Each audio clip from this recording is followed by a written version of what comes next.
Imagine this, every guest you've ever invited into your Microsoft 365 tenant is still sitting there. No expiration date, no cleanup, just a growing crowd of external accounts you've probably forgotten about. That's hundreds or even thousands of potential access points into your data. And most companies don't even realize how many guests are still lingering. So what happens when the party never ends? And more importantly, what happens when someone you thought left the building still has the keys? The silent guest pile up. Picture this. You bring in a contractor to support a short project. The engagement is supposed to last 2 weeks, maybe a month at most. You issue them a guest account in Microsoft 365 so they can access files, attend Teams meetings, and share deliverables. The project ends, the contractor moves on, and everyone forgets about that login. Fast forward 5 years, and that account still exists. Nobody remembers why it was created, nobody checks whether it's still in use, and yet it continues to sit in your tenant quietly, almost invisible, among the thousands of identities in your directory. The single example might sound extreme, but it's far more common than most IT administrators like to believe. The reason is simple. Inviting an external user into Microsoft 365 is unbelievably easy. With just a few clicks, anyone with permission in a team, SharePoint site, or group can send out an invite. Unlike employee onboarding, there's usually no HR approval, no standardized intake process, and no provisioning workflow. The identity is created instantly. The contractor or partner logs in, and the collaboration begins. But there's very rarely an equivalent process to remove that identity. Once the work is over, who takes responsibility for cleaning up? The project manager, the site owner, the IT admin. Most of the time, it slips through the cracks because the tenant doesn't have a coordinated lifecycle process, and so the guest simply stays.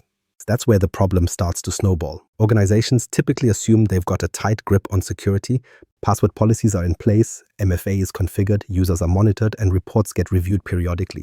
But those reports often don't capture the full picture of guest accounts. A company might think it's well governed, only to realize years later that hundreds or even thousands of guest accounts accumulated over time, none of which were ever deactivated. It creates a dangerous blind spot.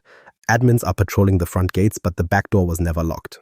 Think about it like office keycards. If every temporary contractor or visitor got a keycard and nobody ever collected them when the person left, you'd eventually have boxes full of unreturned cards out in the wild. Some of those cards would still open doors. Some might be sitting forgotten in an old drawer, but others could be in circulation, deliberately or accidentally, still used by someone who no longer belongs in your building. And that's exactly how guest accounts pile up in a digital environment. Except the doors, here are your SharePoint sites, Teams channels, and document libraries. The numbers make it even more concerning. Small firms that only employ 50 or 100 people often uncover several hundred guest accounts lingering in their tenant. If you move up into the enterprise space, the count shoots into the tens of thousands. One multinational I worked with had more guest accounts than actual employee accounts. That's not because of negligence on any one person's part. It's the natural outcome of how collaboration works in the cloud. Every partner meeting, every external workshop, and every customer file review encourages someone to send out another guest invitation. Without a structured way of tracking and closing those accounts, the accumulation is inevitable. And the shift to hybrid work has accelerated the trend. Before, external collaborators might have been invited sparingly for a project that truly needed file sharing. Now, with Teams at the center of work, somebody can add a partner representative into a channel in seconds. Distributed teams rely on external consultants more than ever. Each engagement adds another guest, and none of those accounts come with a reminder to clean them up later. The problem compounds at a pace that feels manageable day to day, but balloons into a massive backlog when you actually pull the list from the tenant. The most sobering reality is that many organizations don't even know this backlog exists. They may audit their licensed users regularly, but unlicensed guest accounts stay invisible in most management dashboards. It's only when someone takes the time to dig into Azure AD or run a PowerShell report that the true scope becomes visible, often to the surprise of leadership. What they thought was a handful of external identities turns out to be an entire shadow population sitting in their tenant. So here's the first key point. The majority of organizations already have far more hidden guests than they realize. This is not a rare edge case. It is normal. Each lingering external account represents a blind spot, a place where oversight failed long before any attacker even tried to breach the system. The sprawl is not only real, it's already inside your tenant. Now that we've uncovered just how widespread these accounts are, the bigger question is, why are they so risky? Because the real danger doesn't lie in the numbers alone. It lies in the access that remains active long after it should have been revoked. When guests keep the keys, what if a vendor you worked with last year still had permission to open your customer financials today? On paper, the contract is closed, the invoices are paid, and the partnership is done. But in your Microsoft 365 tenant, their guest identity is still sitting there, quietly active. And that's not a theoretical problem. It's the reality for a surprising number of organizations, and it carries far more risk than most teams realize. The reason it happens is straightforward. Organizations are usually very diligent about managing contracts.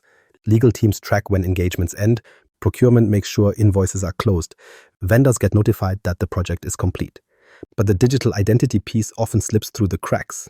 Unless there's an explicit process for deactivating the guest account at the same time, the user's access credentials simply remain. The collaboration channel has ended, but the access persists. Think of it like office security. Imagine you moved your company headquarters and installed a new set of locks at the doors.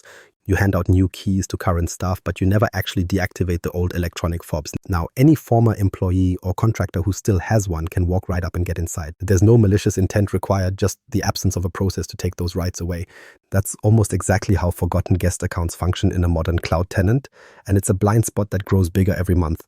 Attackers know this pattern and actively look for it. A stale guest account already comes bundled with trust. It's anchored in your tenant, linked to a legitimate domain, and in many cases already configured with approved access into Teams, SharePoint, or other M365 apps.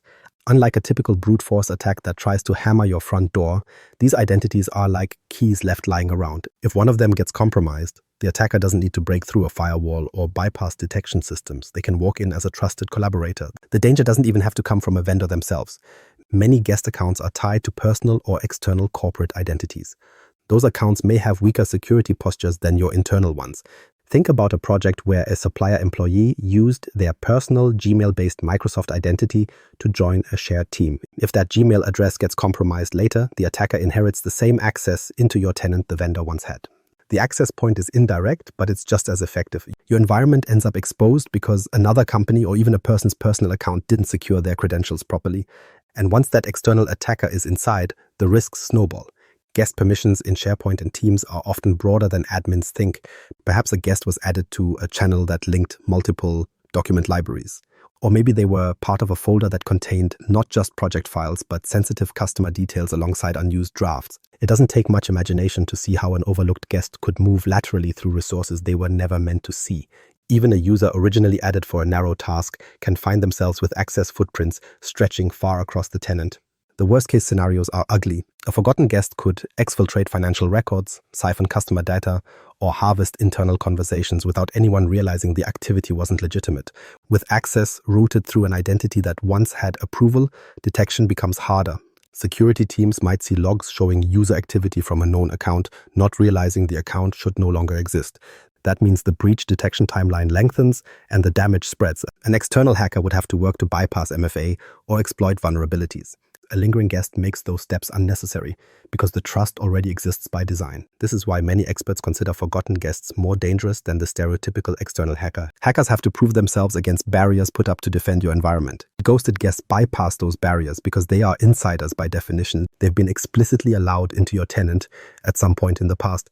That's all the foothold an attacker needs, and it's why unmonitored guest sprawl is not just a nuisance, it's a genuine threat surface.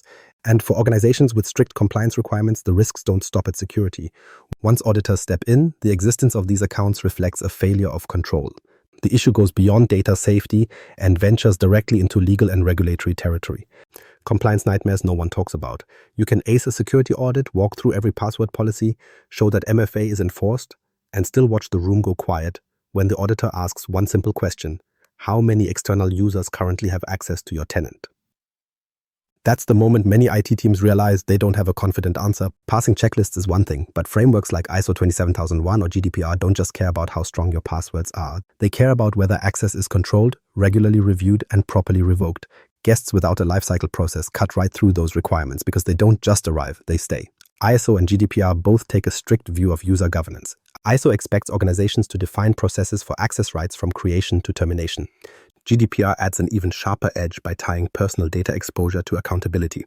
If an external consultant no longer works with you, but their account remains active in Microsoft 365, any access they still hold could be seen as a failure to minimize data exposure. That's not an abstract risk, it's part of the regulation itself. What most teams do is prepare meticulously for internal users while ignoring this entire population of externals. And it's not just ISO and GDPR. SOC 2, HIPAA, and industry-specific compliance frameworks all lean on the core principle of least privilege. That principle says users only get the access they need and only for the time they need it. Allowing guest accounts to pile up breaks that principle every single time. You might have least privilege nailed for employees, but your guests quietly erode the foundation without you noticing. It's like fixing the front entrance door while leaving a side gate swinging open. Auditors catch this quickly. One common audit finding is that an organization cannot demonstrate offboarding of external collaborators. They can produce logs showing when employees leave and accounts are disabled, but when asked about contractors, partners, or temporary accounts, the paper trail vanishes. Who checked that this partner's access was revoked when the contract ended? Silence. What's the process for ensuring these accounts expire? More silence. The absence of documentation becomes the finding, and that finding alone can throw your compliance certification off track. And the costs don't stop with the audit team. A negative compliance outcome means reputational damage. It signals to customers and partners that sensitive data might not have been governed properly. Depending on the framework, it can also lead to penalties. GDPR doesn't just wag a finger, it brings the risk of fines tied to revenue. Even outside of regulatory fines, organizations spend heavily in remediation after a bad audit cycle, emergency cleanups, consulting fees, repeat audits. It's far cheaper to manage guests upfront than to pay for the fallout later. The kicker is that many IT leaders believe their reports cover this already. They'll run automated user audits, pull license reports, check Azure AD dashboards, and assume they've got the full picture. But those tools often exclude inactive guests by default or don't surface lifecycle state information. A guest who hasn't logged in for 3 years may not show up in active user reports, but their account still exists, still carries permissions, and still represents a compliance violation. Reports designed to track licensed users won't warn you about the shadow of unlicensed ones. That's where the entire illusion of readiness cracks. A beautiful document can describe password complexity and MFA enforcement, but it won't answer the core compliance question, not how many users you onboarded, but how many you offboarded. Lifecycle management is the missing piece. You can't prove compliance without it, and no audit checklist will ignore that gap when uncovered. This is why unmanaged guest access isn't just a technical oversight. It's a compliance time bomb. Every forgotten account is an unanswered audit question, and every unanswered question places both your certification and your reputation at risk. The only way forward is to establish defined processes that control the full guest lifecycle, not just the easy part at the beginning. And that brings us to the next challenge: visibility. Before you can manage the lifecycle, you need to see what's really out there. You can't control what you can't measure, and for most tenants, that's the first step toward cleaning this up. Seeing the unseen, mapping your guest landscape. Most admins can't answer a deceptively simple question. How many guest accounts are sitting in your tenant right now? Not roughly, not more than a few hundred, but an actual number you can trust. When you start asking that out loud, the room usually goes quiet because the honest answer is that almost nobody knows.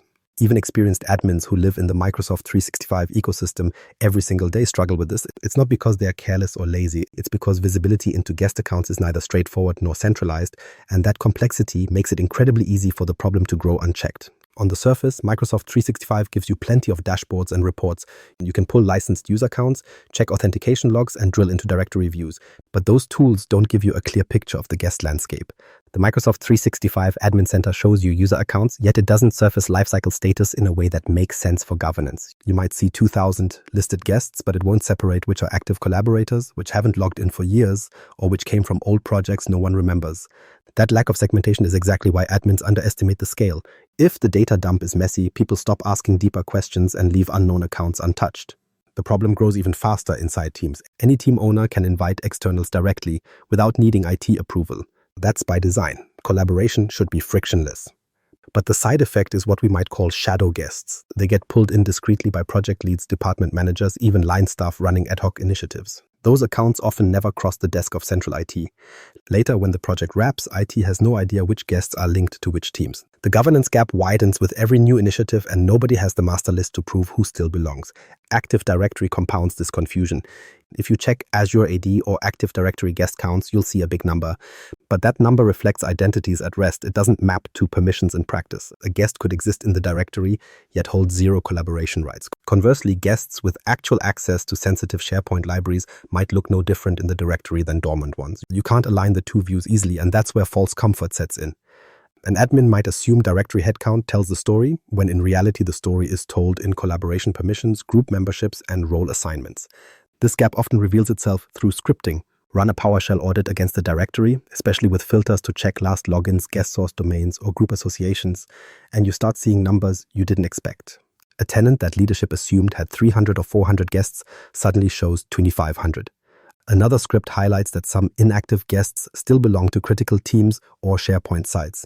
The jarring part is seeing accounts with no login activity for years that still technically have access to resources. These discoveries aren't just technical curiosities, they're wake-up calls. One case that stands out involved a mid-sized company engaged in long-term partnerships with several suppliers. During a cleanup exercise, they discovered that not just individual users but entire partner organizations were still linked in their tenant. Whole domains had access inherited from projects that wrapped years ago. Nobody had raised a red flag because nobody thought to look at an organization-wide level. For auditors, that kind of oversight isn't minor. It's exactly the kind of evidence that shows access controls aren't being enforced. When admins first pull these reports, the initial reaction is shock mixed with a little disbelief. How could the tenant have grown so opaque that critical data points lived under the radar? But the real lesson isn't just look at the mess. And the insight is that visibility brings clarity.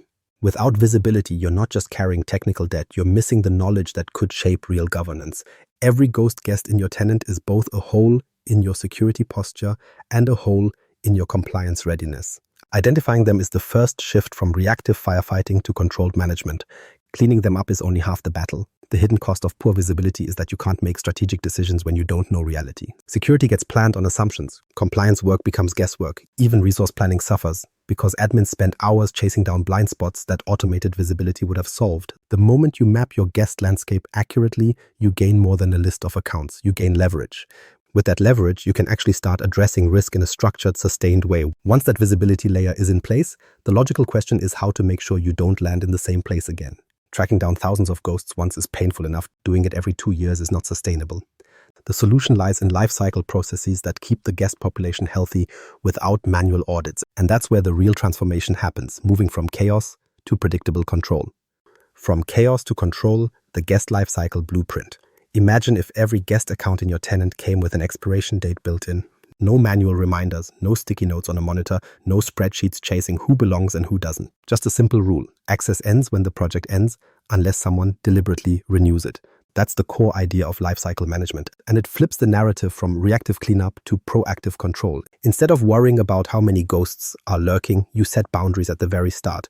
When we talk about lifecycle management, think of it as a 4-stage track: invitation, access, duration, monitoring, and offboarding. The first stage, invitation, is where most organizations have little structure. A project owner needs help from an external partner, so they click a few buttons and a guest account appears in the tenant. Nothing unusual there. What comes next is the part often missing: attaching rules to that account about how long it lasts, how it's reviewed, and how it shuts down when it's no longer needed. It sounds straightforward, but it rarely happens if admins are counting on manual oversight. Here's the tension. Many IT teams assume occasional manual reviews are enough. Maybe they schedule a quarterly check to see who's still around and delete accounts that look inactive. On paper, that seems reasonable, but in practice, it falls apart quickly. Once you've got thousands of accounts, combing through logs one by one is not realistic. And human checks always trail behind reality.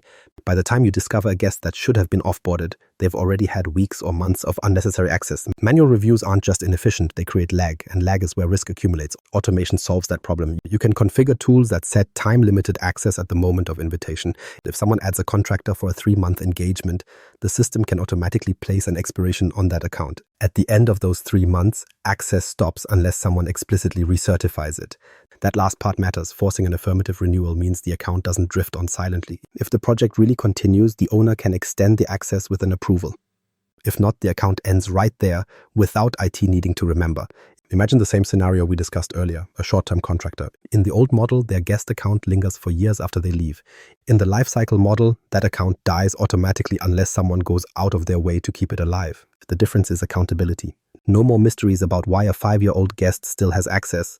Expiration dates push every account back into a monitored process instead of leaving it hanging open indefinitely. What makes this even more valuable is how it aligns with compliance demands. ISO auditors don't just want to see that you can remove accounts, they want to see that you have a standardized method for doing so. An automated expiration and recertification workflow is far easier to demonstrate in an audit than a manual spreadsheet. When the auditor asks for proof, you can show logs of access reviews being completed, accounts expiring on time, and approvals captured. Suddenly, your weakest point in compliance, the absence of a guest offboarding process, becomes a strength. This is where Microsoft's own ecosystem tools come into play. Azure AD access reviews, for example, can prompt resource owners to validate guest accounts periodically. Conditional access policies can restrict sessions, require MFA, or block risky logins from older guest accounts. And beyond the built-in options, third-party governance platforms tie it all together with dashboards and workflows designed for scale. The key isn't choosing one perfect tool, it's deciding that automation has to play the central role. Without it, process breaks under the weight of numbers. It's also important to distinguish between one-time cleanup and an ongoing life cycle. Running a massive audit to delete stale accounts feels good for a moment. The tenant looks clean, the numbers drop, and IT can claim progress. But without continuous lifecycle management, the sprawl starts again the next day. Sustained control means every new guest is governed the same way. Invited under rules, monitored during use, and removed automatically at the end. You replace recurring chaos with predictable rhythms. That's the payoff. When you implement lifecycle management, guests stop being silent liabilities. They become managed collaborators whose presence is auditable, predictable, and controlled. Instead of worrying about how much risk your guest population carries, you turn that population into just another part of identity governance. Far less drama, far fewer surprises, and a tenant that's easier to defend in both security reviews and compliance audits. And here's the reality check. Setting up this kind of structure does require upfront effort and investment, but the cost of doing nothing, living through uncontrolled sprawl, scrambling at audit time, or worse, suffering a breach traced back to a forgotten guest, will always be higher. Moving to structured processes isn't a nice-to-have anymore. It's the only sustainable path forward. Guest accounts might feel like a quick convenience for collaboration, but treat them casually and they become permanent openings into your tenant. The only way to reduce that risk is to manage them as if they were internal identities, controlled, monitored, and expired when no longer needed. If you're running Microsoft 365, audit your tenant today. Don't wait for the next audit or worse, a breach traced back to a forgotten login. Put lifecycle controls or tooling in place before that contractor account still has access months later. The real danger isn't who joins, it's who never leaves.